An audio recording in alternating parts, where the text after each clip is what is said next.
Hindi naman kaya, magdala sila ng birth certificate. Sherlyn? Maraming salamat po, Voucher, no Francis Rivera.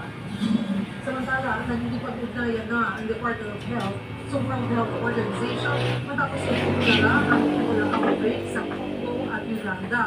Ayon sa WHO, itinuturing na public health emergency of international concern ang kumakalat na Bundibugyo virus, isang rare strain ng Ebola sa ilang bansa sa Africa. Wala na ang kumpirmadong kaso at 8 ang hinihinalang nasawi. Nagdudulot ng matinding ugat at pagdurugo ang Ebola virus na ipapasa ito sa pamamagitan ng direct contact sa dugo o bodily fluids ng isang infected. Sa ngayon, wala pang gamot o bakuna para malabanan ito. This is the equity issue. And Western countries, they don't understand that when Africa is affected,